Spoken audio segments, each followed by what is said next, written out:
There is to be tea-drinking, concert, and ball on Saturday by the desire of the Duchess of Gordon. It is supposed it will be well attended, and I, and all my squad, which now cuts no inconsiderable figure, mean to be there. She had a squad. Squad goals were happening in the 1790s.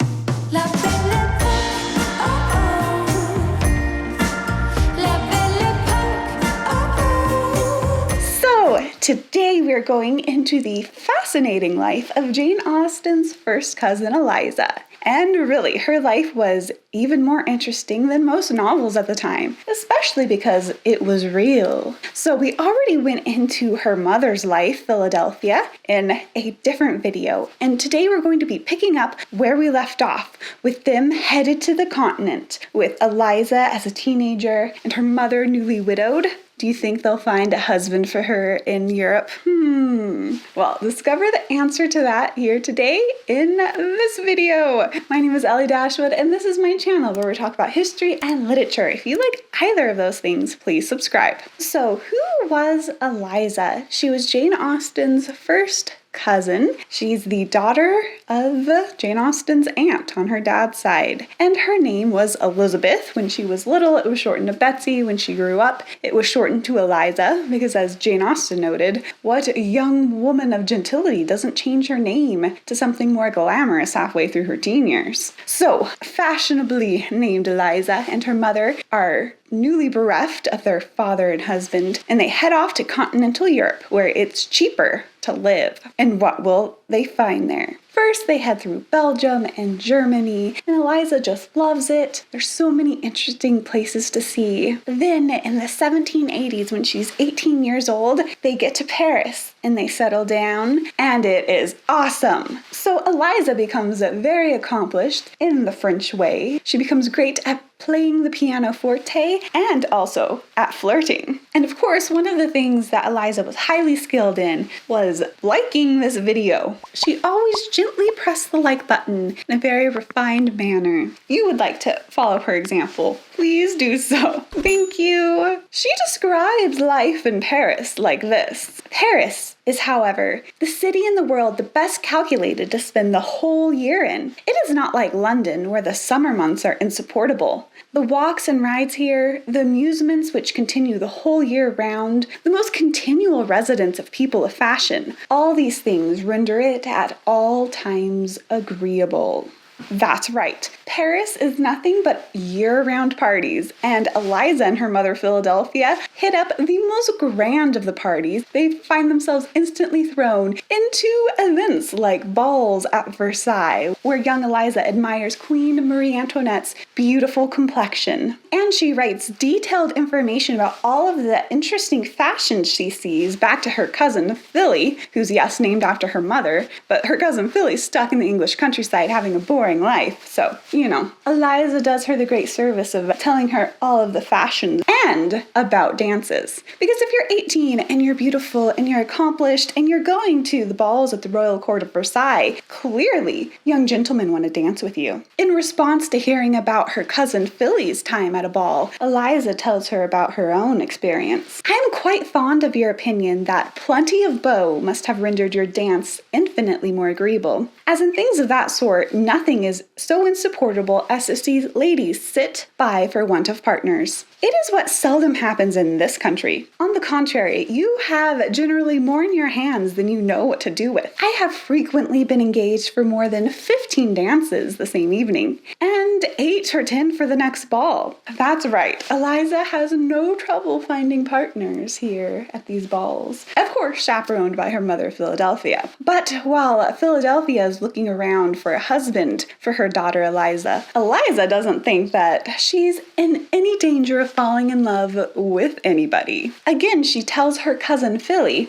"You assure me you have yet no confidence to make to me about some sort of engagement, and that you have neither experienced any soft emotions. I believe you, my dear cousin, and do not think either you or I very likely to have our peace disturbed by tender sentiments. As to me, I begin to be persuaded that my heart is entirely insensible to any but those of friendship So basically, she's like, yeah, you're not in love, I'm not in love either. Those tender sentiments aren't going to cause my heart any grief. And she has this to add. To tell you the truth, I don't think either you or I very likely to lose either our gaiety or peace of mind for any male creature breathing. Right? No male creature breathing is going to disturb her perfect happiness and flirting with everybody at the balls by making her fall in love with him. Eliza's got this life planned down. However, do you think that's gonna really stop Philadelphia from looking for a husband for her daughter? No, it doesn't. And soon Philadelphia comes up to Eliza and is like, hey, found you a husband. And she's like, what? His name is Jean-François Capot de Feuillide. Did I just slaughter that? Probably, but that is what his name is. Badly said by an American, who did take about 4 years of French, but is still horrible at the language. Sorry to all French people. Meanwhile, this Jean-François Capot de Feuillide also liked to call himself the Comte de Feuillide, basically the Count. But was he really a Count? Whether he was a Count or not, he still married Eliza, and Eliza had this to confess to her cousin. Seeing how she had just told her cousin, no guy's gonna make me fall in love with him, and then pretty soon it's like, okay, now I'm married to this Comte de Feuillide guy.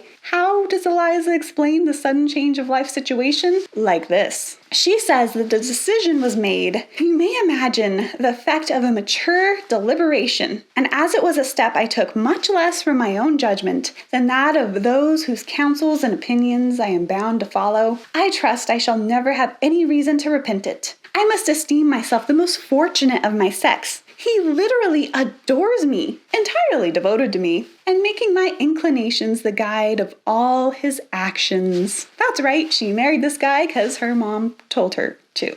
It's an interesting reason. But at least he's completely devoted to her when he's not busy being devoted to his mistress. The newly married Comtesse de Feuillide continues her most exciting life in Paris for a while. In fact, she goes to important balls that happen after the birth of the royal heir to the French throne. And here's what she has to say about that. As for me, I have danced more this winter than in all the rest of my life put together. Indeed, I'm almost ashamed to say what a racketing life I have led, but it was really almost unavoidable. Paris has been remarkably gay this year on account of the birth of the Dauphin. This even was celebrated by illuminations, balls, etc. The entertainment of the latter kind it gave at court was amazingly fine. The court of France is at all times brilliant, but on this occasion the magnificence was beyond conception. The ball was given in the most noble saloon, adorned with painting, sculpture, gilding, etc., etc. 8,000 lights disposed in the most beautiful forms showed to advantage the richest and most elegant dresses, the most beautiful women, the noblest assembly perhaps anywhere to be beheld. Nothing but gold, silver, diamonds, and jewels of all kinds were to be seen on every side. Yep, the parties were just getting more real. Meanwhile, she was also spending her time taking fashionable drives, hanging out with her mother because her and Philadelphia were pretty much inseparable the entirety of her mother's life. And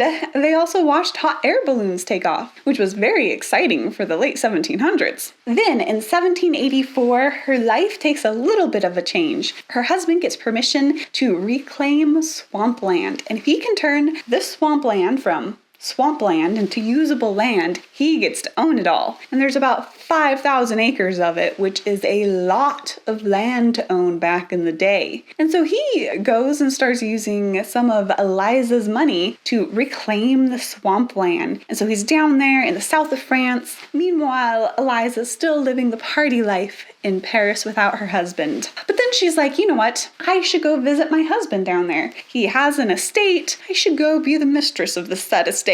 And she tells her husband this, which causes him total panic. Because you know how earlier we were talking about, do you think this guy was really a count? The answer is no. No, he was not. He just liked to call himself Comte de Feuillide. He actually wasn't one. And he also didn't have a grand estate to welcome her to. But with word of her coming, he's like, I gotta do something quick before my wife figures out that I'm not really a count and also that I don't have an estate. So he goes and he rents a beautiful house for her. And she's quite happy and enjoys her time there when she comes down to visit him. That was a very close call for fake Comte de Feuillide. Meanwhile, unfortunately, while in the south of France, she suffers from a miscarriage, but she keeps her hopes up and she becomes pregnant again, this time with her son, Hastings. Now, both her and her husband thought it was very important for her to give birth back in England. Also, for them to name their son after her godfather, who was still very rich. Now, if you want to learn more about her godfather and all the drama that surrounds him, then definitely check out part 1 of this series about her mother and whether her mother had an affair with her godfather. Interesting stuff there. So, she's very pregnant with Hastings, and she's like, I gotta get back to London, so I can name this kid after my godfather. He can be born in England, so he seems British. Maybe my godfather will give him money, like my godfather gave me money. So she's trying, and she gets up to Calais, which is one of the important stopping points in France before she could travel across to England. But once there, she goes into labor and has the baby, because apparently you can only control going into labor so much, and she doesn't get back to England in time. When she does go back and visit England, she goes to Hampshire, and she visits her cousin, Jane Austen. That's right, she goes and visits the Austens.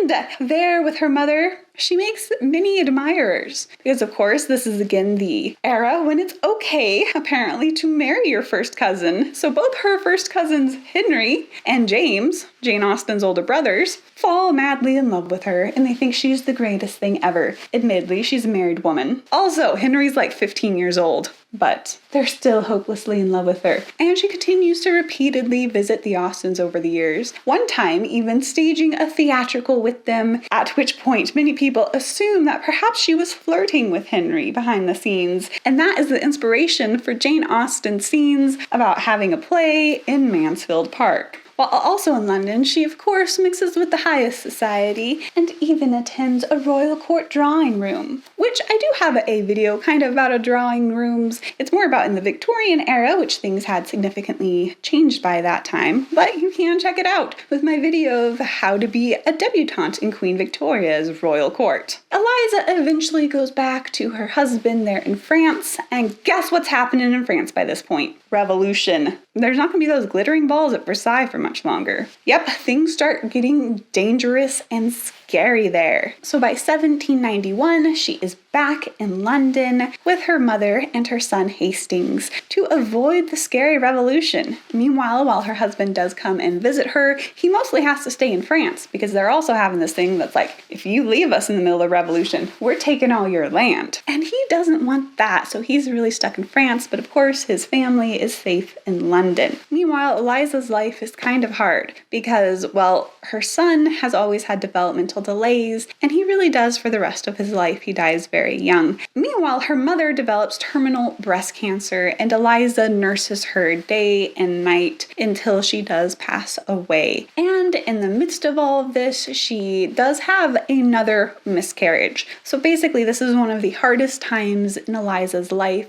and yet I feel like this is also a time where we really see her love and devotion to her entire family come through. In 1792, she goes back out to the country to visit her cousins again, and she gives this interesting description of her cousins Jane and Cassandra. And of course, Cassandra is Jane Austen's sister. And here's what she has to say. Cassandra and Jane are both very much grown. The latter is now taller than myself, and greatly improved as well in manners as in person, both of which are now much more formed than when you saw them. They are, I think, equally sensible, and both so, to a degree, seldom met with. But still my heart gives the preference to Jane, whose kind partiality to me indeed requires a return of the same nature. Which is, I think, something important to note. Jane Austen loved her cousin Eliza. She thought she was fascinating. And this is something that's often come up, which is Eliza, who is very flirtatious, the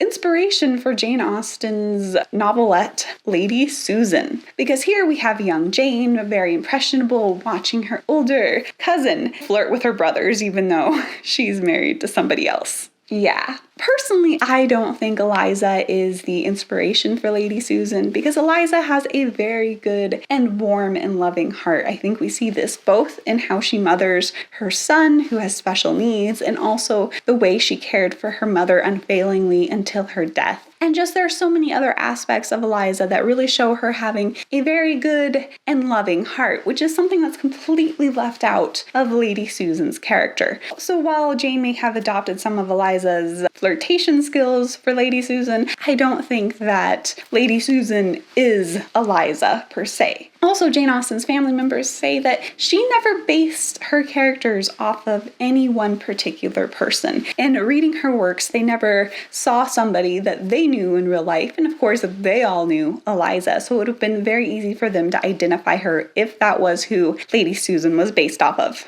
So Eliza is there visiting her cousins, and also, as I mentioned, flirting again with Henry. Between James and Henry was definitely the favorite. And over the years, they would flirt, sometimes they would fight, but at this point, they were on good terms again. And here's what she has to say about Henry. It says, Henry is now rather more than 6 foot high, I believe. He is also much improved, and certainly endowed with uncommon abilities, which indeed seem to have been bestowed, though in a different way, upon each member of the family. So Henry is now 6 foot tall, and still of uncommon abilities. But what about Eliza's husband? What is he doing back in France, other than hanging out with his mistress? So her husband was down there in France, still trying to clear this land so he could own it. Again, the revolution's happening, and so all the peasants are like, nope. So them rioting against him makes him flee back to Paris. There in 1794, one of his friends, an elderly noblewoman, gets arrested. And the Comte thinks, hey, I can bribe her out of prison in the middle of the French Revolution. Let's just say it did not end well for him. He also gets betrayed and arrested and sentenced to the guillotine, which here, one of the scandalous rumors comes up,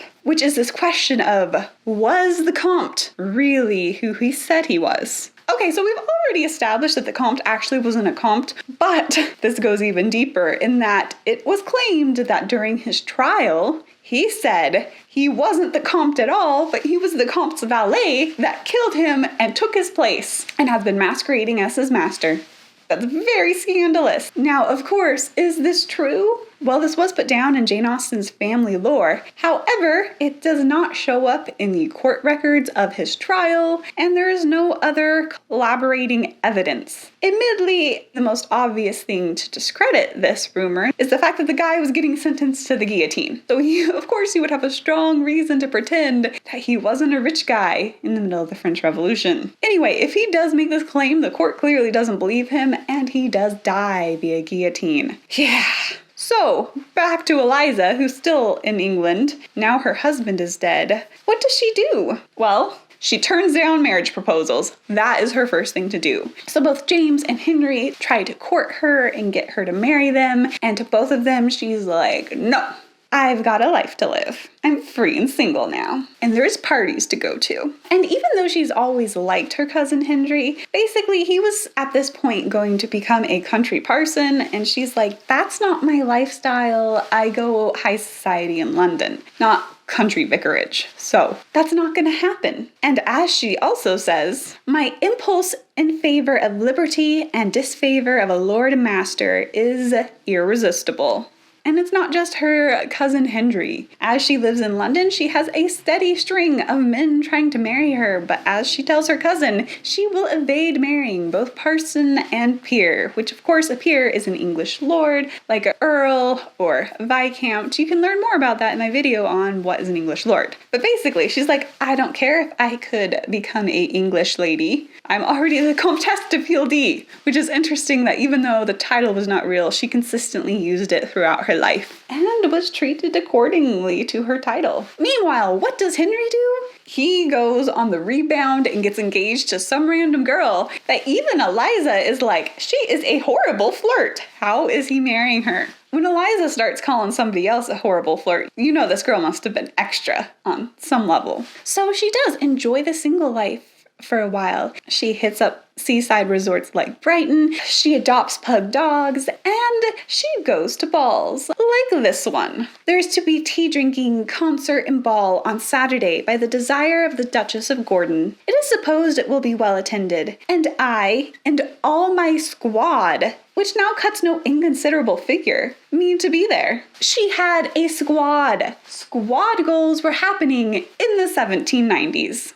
But while living this fashionable life, she started to feel the constraints of prices going up. Her rent was going up, she might have to give up her carriage, and she was not a woman to go into debt either. Even though she loved to live well, she always lived within her means. If she did not have money to pay for something, she would not buy it, which during this time in the fashionable world was saying quite a lot. But here we have her needing more money. Meanwhile, her handsome, tall cousin Henry, who eventually broke up with the horrible flirt of his rebound fiancé, went into the military. And he looked handsome in his uniform, and he wasn't going to be a boring parson anymore. So she married him. That is correct. She marries Henry, and she becomes the officer's wife that goes and socializes with all the other officers' wives. And also, thinks some of the other officers are quite handsome. Now here, I think, is something super important to note about her marrying Henry. If you've been following the story this whole time, you've probably noticed Eliza was beautiful, she was talented. She seems to have had this certain fascination to pretty much all of the men she met in her life. She could have married anybody she wanted to. Now, this is the exact opposite portrayal that we get from the biopic of Jane Austen called Becoming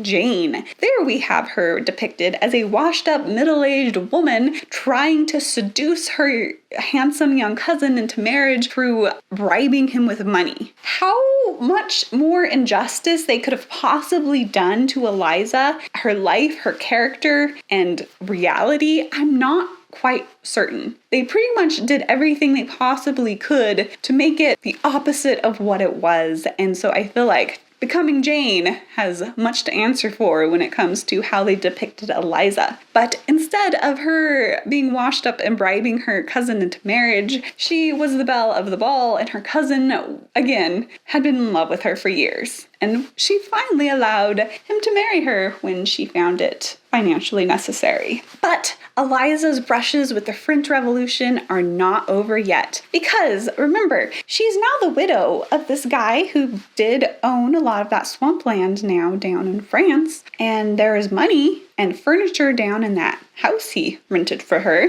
to pretend he was fancy. And she wants the money and she wants the land. And it's 1802. So what do? Well, her and Henry and their friend, Mrs. Marriott, go down to France to reclaim her money, because at this point there's this peace between England and France. Even though tensions are still high, there's this peace. So they go down there, they try to get the money, and everything's like, nope, we already gave that land to your dead husband's brother and sister, and she wasn't able to really get any money out of it. But then here comes more drama. The peace between England and France ends. And Napoleon comes back and is like, hey, anybody who's British is stuck here. No going back to England for you. Dun dun dun. So of course, Eliza does not want to be stuck in France. At this point, Henry had actually already made it back to England, but it was just her and Mrs. Marriott who had remained in France till this point that they were stuck there. And yeah, they're like, we're stuck in France, but we're British. What do we do? And this is where Eliza being accomplished in the French way comes in handy, because she spoke French so well that no native could tell that she was not French herself. So basically their plan is Eliza's going to pretend to be a French woman and only speak French. Mrs. Marriott could say nothing because, of course, the second she starts speaking, everyone would be like, you're English, you are stuck here. Anyway, this plan works and she's able to pretend to be French and get them out of the country. So she's back in England, and Henry decides he's going to go into a different profession. Now he's going to become a banker. And Eliza sets off on a new life of being a fashionable, wealthy banker's wife. Yep, she throws musical parties. She plays hostess to Jane Austen when she comes to deal with her publishers on books like Pride and Prejudice and Sense and Sensibility. And she manages to live quite in style, which I just think is so fascinating about Eliza, because just like her mom, no matter what circumstances she's thrown into, she makes them turn out for the best. Just interesting how this works in her life. So her son Hastings had died several years earlier, and in 1813, Eliza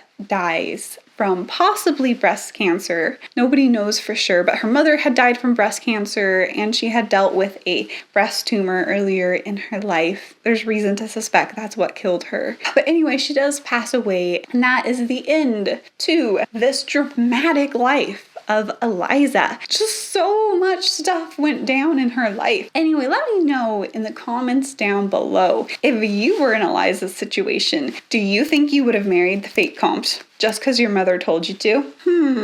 I don't think so. I'd be like, no, I don't want to marry a fake Comte. Maybe I wouldn't know he was fake, but I would still be like, I don't want to marry this random guy, even if he's entirely devoted to me when he's not busy being with his mistress. Anyway, thanks so much for watching and keep having an awesome day because you're awesome.